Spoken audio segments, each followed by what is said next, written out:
Hey, what's going on everyone? In this more casual review, we'll be taking a look at a rare high grade that might actually be a step up from its master grade counterpart, the high grade Gouf Custom. Even if you haven't seen the 08th MS team, I'm willing to bet you've at least seen that iconic Gouf Custom fight scene. It really is just pure mecha awesomeness. So the Gouf Custom is a must-buy for many people. While I'd usually tell people to pick up the master grade, considering that kid is almost 20 years old at this point, I think this high grade is actually a better way to go. So we'll be looking at this kit in 4 categories: the build, appearance, articulation, and the gimmicks. Unlike my usual master grade reviews, we won't be giving any scores out though. Oh, also, this may not be a premium Bandai kit, but it was given to me by the guys over at samuraibuyer.com. So yeah, shouts out and thanks guys. Alright, now let's get started with this build. Being a 2010 high grade, this build was really simple. Of course, there's no inner frame here, which could lead to pretty poor part separation, but thanks to this suit being fairly monotone, that's not really an issue here. Despite the engineering here being the usual polycap sandwich type, the separation and the location of the seam lines are really well thought out. The only bad one I've found is on the shoulder armor, and even then, this big horn is actually a separate piece, so it does a pretty good job of taking your attention away from the seam line. Also, there's no need for stickers here, since everything is molded in its correct color. Even these orange triangles in the chest are separate pieces. This is all around pretty great stuff for a high grade, and would make a great first kit for beginners. The only real issue I have with this kit is the panel lines. Getting ink to hold in some of these lines can be really difficult. Of course, with this bluish color scheme, and the usual sloping curves found in Xeon type suits, panel lines aren't super noticeable anyways, so you might be able to get away with skipping a few of them. Another nitpick here is how the piping on the chest was handled. It's a single piece of plastic on each side that you bend at specific locations. It looks really cheap. Moving on to the detailing, again, thanks to great part separation, there's really nothing mandatory to paint here.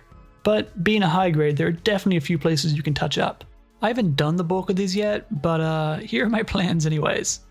First up is the pink mono eye. It's not a separate piece, but instead built into this rotating black piece. I'm just using the provided sticker here, but I could see a pink Gundam marker improving it. You can also paint the surrounding area black just to bump up that contrast. Also on the head, the fin has the usual safety nub on top. Trimming this is always an improvement. Next, the orange pieces on the chest are fairly dull orange, so I could see painting them something brighter. Moving on to the back of the chest, you could always use a little bit of paint inside these thrusters. I think a nice red would look good here. I'd also use black for the inside of these thrusters on the legs, just to make them stand out more. On the arm, you could use black inside this launcher, just to add some depth. Also, this is supposed to have a little gray insert, but mine popped off and went missing somewhere. So yeah, definitely keep an eye on that piece if you can. Lastly, I think I'll use gray paint for this panel line on the side of the thigh, since there's a nice deep channel to cover up this seam line. I tested some gray in this channel on the back of the leg, and I really like it, but I could see black working pretty well too. And that's all the basic detailing I can think of off the top of my head. But being a high grade, there's always more creative ways to get this guy looking good. Speaking of looking good, let's take a look over this appearance. Something I really like about the high grade line of model kits is that they really don't try to break the mold too much with the appearance. There's no needless panel lines, hatches, or tick marks here. There's really just no artistic vision at all. It's all just pure anime accuracy. Really, when it comes to the appearance of high grades, it's more about the locations of the stickers and seam lines, and just how noticeable they are.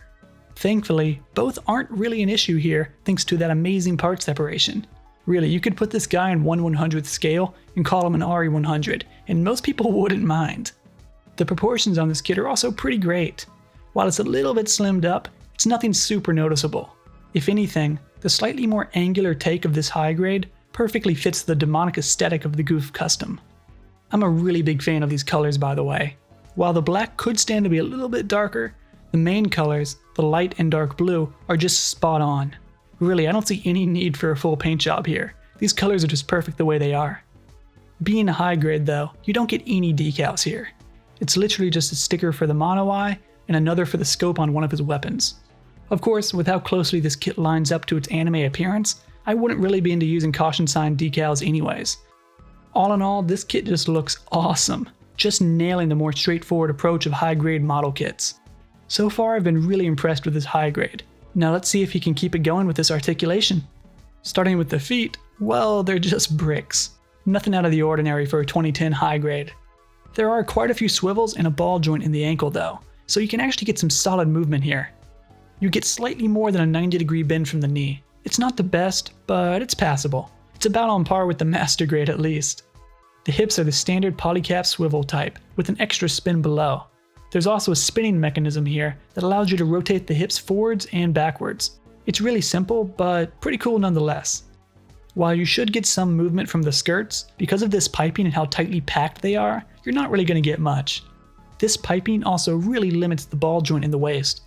Moving on to the shoulder, it's the usual polycap ball joint, but you do get a solid pop out as well. This is really great for some shooting poses. The shoulder also has a joint inside that allows for some decent lateral movement.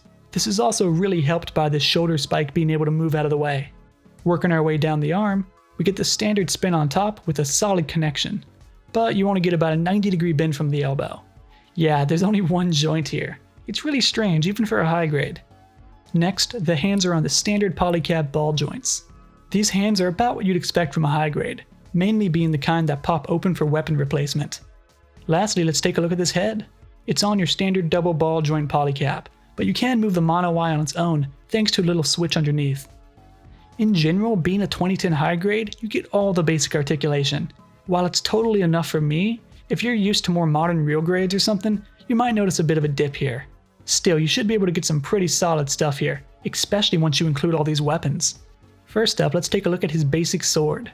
It's all one big piece, so you might want some gray paint for this blade. Technically, the handle is supposed to be blue too. Anyway, there's no weight issues here, and he can hold it just fine thanks to a dedicated hand. Next, we have his heat wire. This is such a cool gimmick because the wire actually has a metal core inside, so it can maintain some basic posing. I just love putting this guy into some Spider-Man type posing. Moving on to his basic machine gun. Unlike the standard Gouf, which has it built into the hand, this is actually a separate piece that you pop on and off with a polycap. It looks really solid and even has a mild build to it.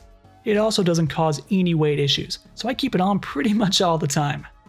Next is this tiny shield. I really like that this dark blue is a separate piece. It just looks great. You can also attach this shield to the top of the machine gun. This connection piece for the shield can be a little bit loose though, so I used a little bit of glue to tighten it up. Now for the main attraction, this huge 75mm Gatling gun. It just slides right onto the shield, no problem, and it stays locked in place pretty firmly. There's also some pretty decent part separation here. Not as much as the master grade, but enough to where you could actually spice it up with some paint. Also, unlike that master grade, this guy can actually hold this Gatling gun straight up. Maybe it's because this kit weighs a lot less than the master grade because it's smaller. I don't know, but regardless, I am not complaining at all. If for whatever reason your shoulder joint is loose though, there is a groove inside the shoulder where you can attach this notch in the arm, so you can lock it in place for a standard pose. It's a nice backup considering polycaps tend to get loose over time. And that about sums up these gimmicks. I'm really impressed with everything you get here, and how perfectly everything works too. Alright, time to wrap this all up here. I really like this high grade Gouf Custom. It's totally a step up from the master grade.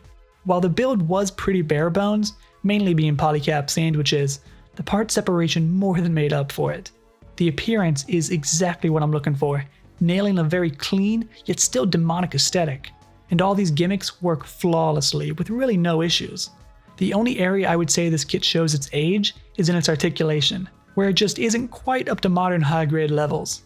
It's actually about the same as that dated master grade, but thanks to its smaller size, it doesn't have nearly the weight issues.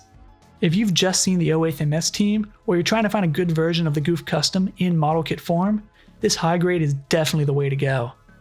Alright, thanks for watching and feel free to follow me on Instagram where I post updates, work in progress builds, the whole deal. I also just recently started a Twitter. It's kind of just me ranting about 80s anime, but it's there if you're interested, I guess. You can also leave any questions you have about this kit below, and I'm more than happy to get back to you. Alright, see you next time.